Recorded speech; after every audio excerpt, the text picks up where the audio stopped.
My dear friends, today we celebrate the 16th Sunday in Ordinary Time, Year C. God surprises us, dwells in us, and invites us to welcome Him in unexpected ways.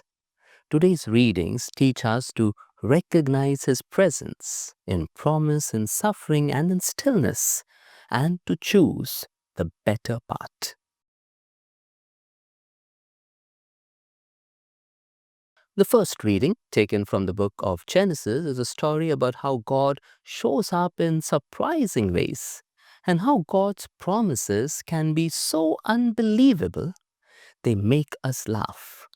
The story begins with Abraham sitting outside his tent during the hottest part of the day. Three strangers suddenly appear. Abraham doesn't know who they are, but he runs to welcome them.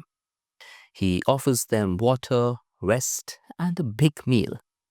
In the olden times, showing hospitality to strangers was a sacred duty, and Abraham goes above and beyond. What he doesn't realize right away is that these visitors represent God. As they eat, one of the visitors says something shocking that in about a year, Abraham's wife Sarah will have a son. Sarah is listening from inside the tent, and when she hears this, she laughs. She is very old, and so is Abraham. Her laughter comes from disbelief, maybe even sadness or pain after so many years of waiting and hoping. But then comes God's gentle and powerful question: is anything too hard for the Lord? That question turns the whole moment around. Sarah's laughter of disbelief becomes the laughter of joy, showing us that nothing is too hard for the Lord, even when we doubt. When we feel like it's too late, too hard, or too broken, God shows up with a promise and even a sense of humor. Even in our doubts and weariness, God's timing surprises us and brings life. In the end, Sarah didn't just laugh at God's promise, she laughed with God in joy. What promises have you stopped believing God can fulfill? Are you ready to laugh with God?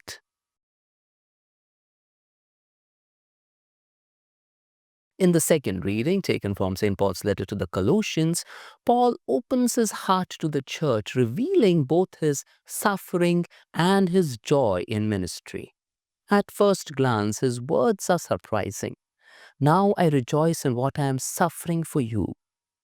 Most of us don't associate suffering with joy, but Paul sees his hardship as part of a larger mission. He doesn't suffer pointlessly. He suffers so that others may come to know Christ and grow in him. Paul says he is filling up what is lacking in Christ's afflictions, not because Christ's suffering on the cross wasn't enough, but because Paul sees himself continuing Christ's work through his own life. Christ's love led him to suffer for the world, and now Paul willingly shares in that pattern for the sake of the church. His suffering is a way of loving others and bringing them into a deeper relationship with God.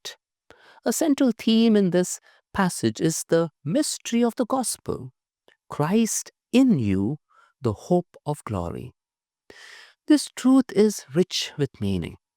For centuries, God's plan of salvation was not fully revealed. Now, through Christ, that mystery is made known not just to a specific group, but to all people. Paul is especially amazed that this gift is for the Gentiles, those once seen as outsiders. Christ in you means God is no longer distant. Through Jesus, God lives within believers by the Spirit, bringing hope, strength, and transformation. It's a personal and powerful truth. We don't just follow Christ, we carry him within us. Paul's goal is not just to share this message, but to help believers grow to full maturity. He works tirelessly so that each person may become more like Christ, fully formed, spiritually mature, and grounded in truth. This passage reminds us that faith is not just about comfort, it's about purpose. Even in struggle, God is at work. Our lives have meaning when we use them to serve others and share the hope we carry. And that hope, Christ in us, is more than enough to sustain us. How can I carry Christ into my struggles this week?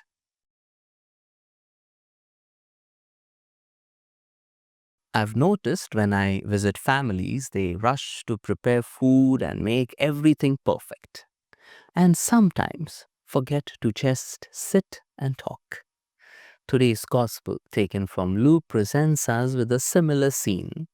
Jesus comes to visit, and Martha opens her home to him. She gets busy preparing everything, trying to be a good host.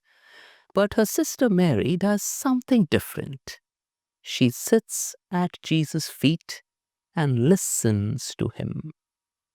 Martha becomes upset and asks Jesus to tell Mary to help her. Surprisingly, Jesus gently corrects Martha.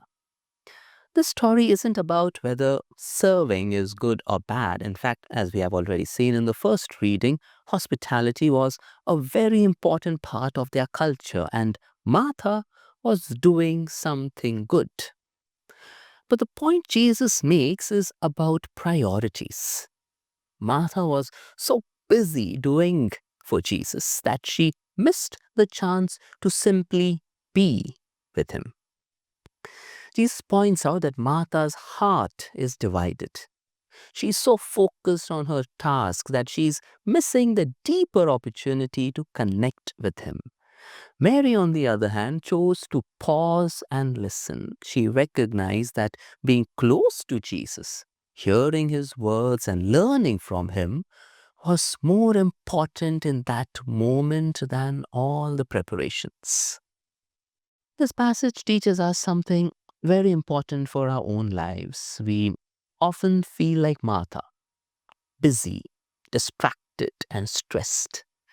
There are so many things to do, and we try to do them all well. But in the middle of our busyness, we can miss what matters most: time with Jesus. Jesus invites us to slow down and sit at his feet like Mary did. He reminds us that being present with him, listening to him, and letting his peace guide our hearts is the better part. When we make time for that, everything else begins to fall into place. The story of Mary and Martha teaches us to balance our lives, serving with love, but never forgetting to rest in the presence of the one who gives us life. We live in a world that praises busyness. We often feel like we have to be doing something all the time to prove our value. But Jesus tells us there's something even more important: spending time with him. Sometimes the better part is not doing more, but slowing down. It's making space to pray, to listen, to rest in God's presence. And if we do that, we find strength for whatever comes next. Where in my life do I need to slow down and listen? My friends, God comes to us sometimes when we least expect it. Don't let busyness or doubt keep you from seeing him. So this week, slow down, listen, and laugh with God, because his promises never fail.